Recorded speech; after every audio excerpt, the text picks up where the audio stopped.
म चाहिँ भर्खर उठिरहेको अब अलिअलि कपडाहरू धुनु छ त पछाडि फ्रेस भएर जानुपर्ने हुन्छ होइन म र गाइज अब चाहिँ म निस्किन रहेछु कामतिर भर्खर उठेर मुखसुख धुको भन्दा नि हुन्छ अघि नै उठेको थिएँ साथीलाई ल्याङ गरिरहेको थिएँ साथी मस्त सुतिरहेको अब हामी म चाहिँ निक्लिन लागेको काममा यो आज छुट्टी हो यसको आज यो रुममै बस्छ खानासाना पकाएको छैन खाना खोइ फुकुमा गएर खान्छु भन्दैछ ठिक छ अब निस्किन्छु काम सरले अघि मलाई कल गरेर भन्दै हुन्थ्यो अनि आज तिमीले गएर चाँडै गएर ओपन गर्नुपर्छ भनेर अब त्यही कारणले चाँडै जानुपर्ने भयो लेट्स गो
मेरो नाम के हो भन्देऊ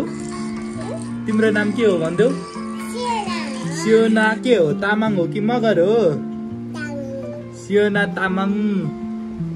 या माया गर्छौ नि त भ्लगमा सबलाई माया गर्छौ यहाँ हेरिराख्नु पर्छ ऊ लजाएर हुन्छ ल माया गर्छौ न त ल ल देख ल लुक्यो लजाएर सरको छोरी है आमो सानैदेखि फोन है तिमीलाई त फोन सबै चलाउन आउँछ अरे त हो हामी खतरा हो फेरि कराई कुकुलिका तिम्रो घरमा कस्तो खालको पंखा छ कस्तो गर्मी भएछ यहाँ हेर त यहाँ हेर त खलखल भएर के खाएको तिमीले देखाइदेऊ के खाएको आलु फ्राई खाएको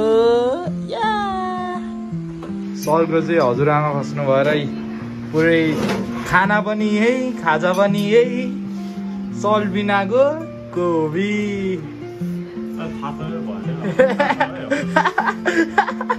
अलि देखाउनु न लेटेस्ट लेडिस नाइस एकदम ग्रेटेस्ट वाउ खोइ मिठो मिठो छ मिठो हेलो गयो के रेको अझै एकछिन कामसाम सिद्ध्याएर बसिरहेको होइन टक्क लाएर बहिनीलाई जिस्काउँदै अनि सर खाजा खाइराख्नु भएको छ होइन अब एकछिनमा फेरि भेटौँला ल हेलो गाइज अहिले चाहिँ फाइनली मेरो काम सबै सिधिसकेको छ न्यु रोडमा साथी रुँगिरहेछ साथीलाई त्यहाँदेखि पिकअप गरेर उहाँ साथीको हजुरबा बिमारी हुनुभएको छ त्यहाँ जानुपर्ने हुन्छ म अहिले लगभग अहिले 9:30 जति भयो काम नि सिधिसकेको छ होइन क्लोजिङ भइसक्यो अनि हाम्रो डन हेलो हेलो भन्दियो हाम्रो डन है अनि छुट्टी भइसकेको अब निस्किनु पर्ने हुन्छ लास्ट ढिलो भइसक्यो उहाँ साथी पर्खिरहेछ साथीको नि काम सिद्धिएर पर्खिरहेछ त्यही कारणले अब निस्किनु पर्ने हुन्छ लेट्स गो हाम्रो चाहिँ पुरै चेकिङ हुँदैछ हाम्रो गाडी अहिले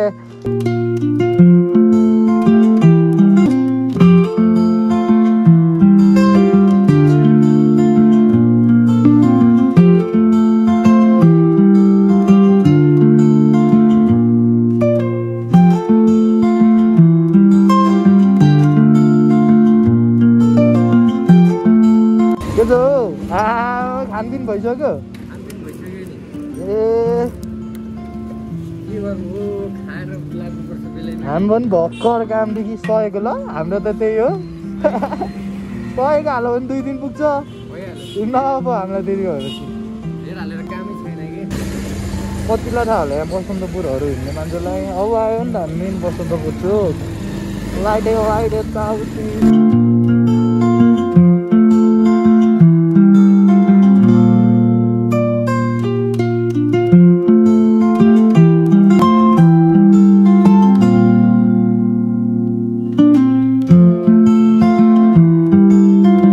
अहिले चाहिँ म आइपुगिसकेको छु साथी उहाँ अगाडि हिँडिरहेछ होइन साथीलाई नि भेटिसक्यो जस्ट अहिले हामी हिँडिरहेको हो यसलाई नि हस्पिटलमा बस्दा बस्दा बोर लागिसकेको छ यसो हावा पाउन भनेर हिँडेको हामी होइन यसो पसल नै खोजिरहेको पसल भेटिरहेको छैन पसल भेट्यो भने यसो बसौँ होइन केही खाम भनेर होइन गएर बसिरहेको अनि अझै हिँडिरहेको अवस्था हामी चाहिँ अहिले ठ्याक्कै माइती घर आइपुगिसक्यौँ पछाडिको साइड रह्यो हाम्रो सिंहदरबार र अगाडिको रह्यो माइती घर फेरि फर्किनु पर्यो अहिले है पसल भेटेन है केटा हो हाम्रो रुल्स चाहिँ पालना गर्नु पर्यो क्या ट्राफिक भयो पनि नभयो भने हामीले रुल्स चाहिँ पालना गर्नुपर्ने हुन्छ त्यो कारणले एक्सिडेन्टहरू पनि कम हुन्छ टक्क लाएर के गर्ने केटा हो अब जाउँ अब यसको हजुरबालाई हेर्न जाउँ एकलट होइन त्यो पछाडि एकछिन पछाडि अनि हामी रुम निस्किनु पर्ने हुन्छ अनि अहिले एकछिनमा भाइ पनि आउँदैछ अरे एउटा भाइ अनि 1-2 बजे कल गर्छु भन्दैछ त्यो भाइलाई नि लिन जानुपर्ने हुन्छ अनि कामै काम रातभरि सुत्न पाउँदैन एनी टाइम चाहिँ हामी जान लागेको होइन यसको हजुरबा होइन जस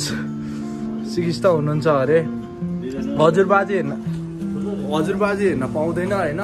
जस यसो आएको जस्तो चाहिँ भयो होइन जस साथीको लागि आएको हो साथी भनेको हाम्रो जानु के छ हो सुसी क्यामेराजी ठिक छ नि म आएको छु यस्तो रेकर्ड गरिराख्नु अनि रेकर्ड गरिरहेको छु हाम्रो फेरि हिरो हिन्सी है फेरि अब चाहिँ हामी माथि जाने हो हेरौँ के कस्तो छ माहौल पछाडि अहिले एकछिनमा सुरु गरौँ न अहिले चाहिँ हस्पिटलमा भ्लग राइट साइडको रह्यो हाम्रो हिमालयन जावा उहाँदेखि देख्न सक्नुहुन्छ यस्तो होइन ढ्याङ्ग लाएर मेरो साथीले यो होटेल किन्छु भन्दैछ होइन साथी चिनिरहेछ 1-2 वर्ष पछाडि होटेलमा किन्छ हामी गएर सुतेको भ्लग बनाइन्छ होइन हामी टक्क लाएर बसिरहेको अवस्था साथी त्यही फोन चलाएर बसिरहेछ माथि एकजना यसको अङ्कल कि अङ्कल होइन तेरो अङ्कल हुनुहुन्छ हेर्नलाई होइन अनि यसको हजुरबा चाहिँ आइसियुमा हुनुहुन्छ त्यही कारण माथि हल्ला गर्न पाएन भनौँ न भिडियोहरू सुट गर्न पाउँदैन अरे त्यही कारणले अहिले हामी तल आएर बसिरहेछौँ हेरौँ एकछिन बसौँ त पछाडि रुम जानुपर्छ रुम गएर पनि सुत्नु त त्यही हो भिडियो सिडियो एडिट गरेर पोस्ट गर्नुपर्ने हुन्छ त्यही कारणले हेलो गाइस अहिले चाहिँ पानी परिरहेछ यस्तो पानी परिरहेछ रुम जान नि पाएन होइन यस्तो बिजोक पाराले पानी परिदियो होइन अब के गर्ने हो यार हामी यस्तो बेहालले बसिरहेछ यहाँ पुरै पानी यता परिरहेछ मस्त लाएर होइन जो सब एकछिनमा पानी रोक्यो भने जानु पर्ला नत्र यस्तो हेरौँ के हुन्छ होइन जुगाड गरेर भए पनि हामी जानुपर्ने हुन्छ त्यहाँ 1 बजे एउटा भाइ आउँछु भन्दै त्यो भाइलाई नि पिकअप गर्न जानुपर्ने हुन्छ म त्यही कारणले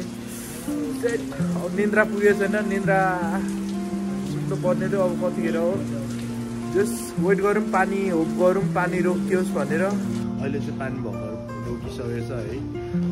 लगभग 1 बजीसम्म पानी रोकियो अब चाहिँ निस्किनु लागेको हामी यहाँ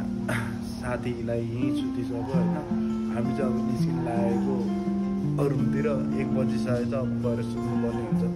आँखा यस्तो रातो भइरहेछ नि यस्तै हो कहिलेकाहीँ दुःख हुन्छ झन् साथी यस्तो बिजोग छ भनेको